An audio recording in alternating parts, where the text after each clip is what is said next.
everyone, and welcome back to my channel. My name is Kathleen, and today's video I wanted to go ahead and share with you guys a very late wrap up. Today's video is going to be my March wrap ups. I know March was like almost a month ago now, but you know, I'm always late to the game. It's kind of like my brand now.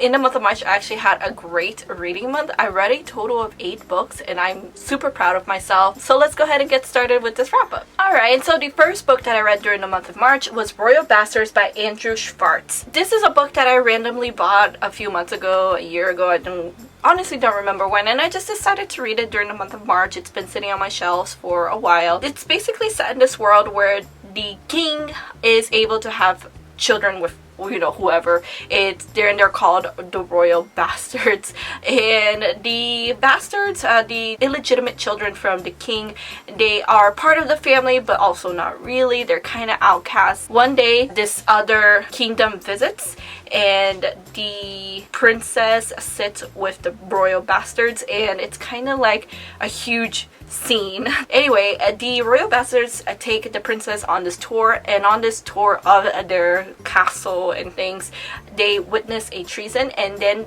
because they were witnesses and they were caught, they have to run away. It's actually really fun. It's a very fast-paced book. It's entertaining. I really enjoyed it, and I did give this 4 stars, and I would highly recommend to anybody to read it. I am very excited to pick up the next book in the series. The next book that I read was Daughter of the Siren Queen by Trisha Levenseller. This is the second and final book in the Daughter of the Pirate King duology, and I read Daughter of the Pirate King quite a while ago, and I always meant to pick up this book. I bought this book immediately after reading Daughter of the Pirate King, but I never ended up reading it right away, so I finally decided to pick it up. It picks up right after the Daughter of the Pirate King, and basically they are in search of the sirens, and they find out that one of the sirens, the main siren, is the mother of our main character, and she always knew, and a lot of people always knew, because she has some of these siren capabilities, although she really tries to hide it, and she really tries to kind of like suppress that side of herself. I thought this book was fun.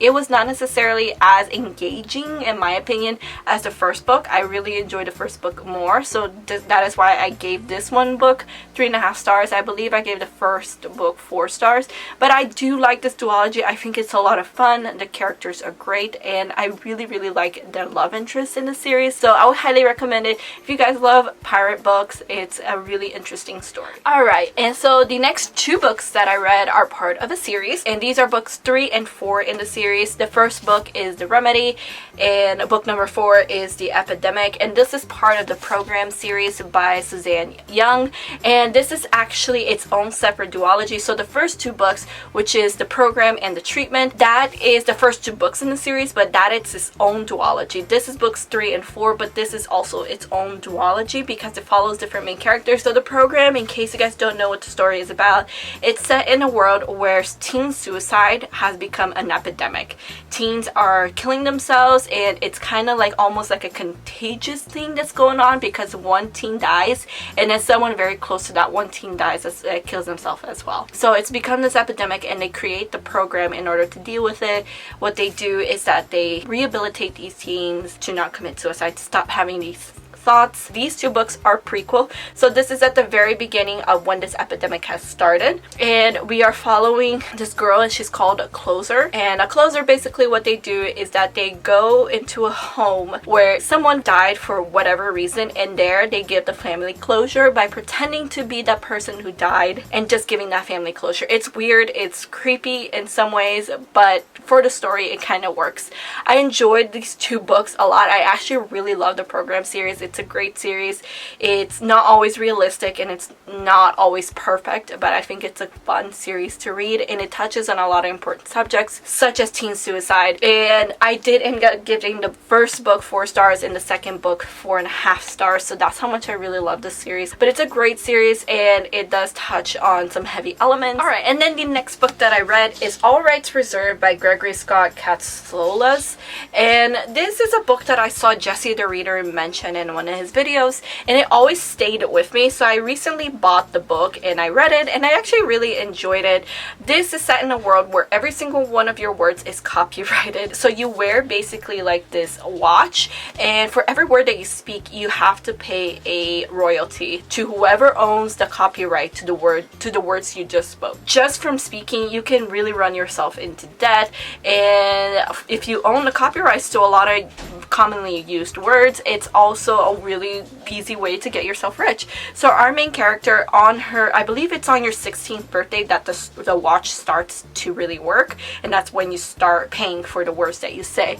So our main character, it is her birthday, and so she's about to get her watch turned on, and she decides instead of speaking, she's going to give everybody the silent treatment. Basically, she decides to never speak again as a sort of a protest, but also as a way because she's so scared. It's a book that has a powerful message behind about censorship and copywriting and the dangers of copywriting and trademarking everything. I really enjoyed the story. However, it didn't quite go the way I wanted it to, and it didn't quite go the way I thought it would. I thought the author would do more with the message that he's trying to write, but honestly, to me, he kind of fell short on it. I gave this book 3.5 stars. I do want to read the rest of the stories. I believe this is a duology, so there's only one other book. I'm not entirely sure on that, but I do want to read the next book. I do want to continue on with the series just because I did find the first book to be entertaining. I just think that the message that the author was trying to convey didn't quite reach its mark.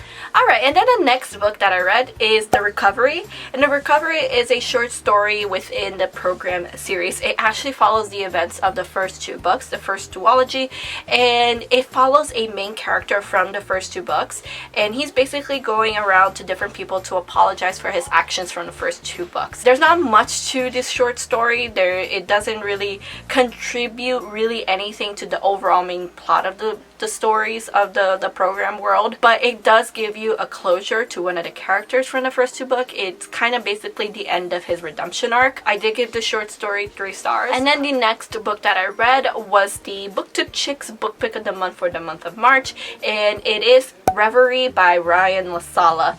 This was a book that I was really excited about, and it ended up falling really short of my expectations. So basically, it's about this kid, and he gets himself in an accident, and after this accident, he doesn't remember who he is. He basically loses his memory of what happened during that incident, and then there are weird things going on. It's hard to explain what this book is about because, to be honest, I don't 100% understand it myself, and that is the reason why I ended up giving this book 2 stars. This book is really confusing. You really have to buckle down, focus 100% of your attention to the book for you to even get an inkling of what the book is talking about. And to be honest, I did that. I honestly didn't even begin to understand where the book was going, where the story was going, until about halfway through the book, and that's a long time for you to be able to get a grasp on what the story is about. But that's just my personal opinion on this book, so that is why I gave this book 2 stars. Alright, and then the final book that I read during the month of March was actually a reread for me, and it was The Giver by Lois Lowry. I decided I wanted to finish out the rest of the series because I never ended up reading the last 2 books in the series, but it had been so long since I read The Giver, so I decided to reread The Giver. When I first read it a few years ago, I gave it 5 stars, and this time around I also gave it 5 stars. I liked the world that Lois Lowry built, this whole utopian kind of society. It was really interesting and I really enjoyed it. If you have not read The Giver, it's a really popular book. It's very well known. I would highly recommend it. And there you go, guys. That is all for my wrap up for the month of March. I know it's coming late, but at least we're, you know, better late than never kind of thing. Let me know in the comments below how your reading has been recently. I know we're all kind of in this state of lockdown and quarantine. Let me know how you guys are doing. I would really love to know. But anyway, guys, thank you all so much for watching. I really hope you enjoyed this video. Please give it a like if you did, and subscribe to my channel if you're not already. All of my social medias are linked down below, including Twitter, Instagram, and Goodreads. If you'd like to follow me on those platforms, I hope to see you guys on my next video. Have a good day, guys, and keep reading. Bye!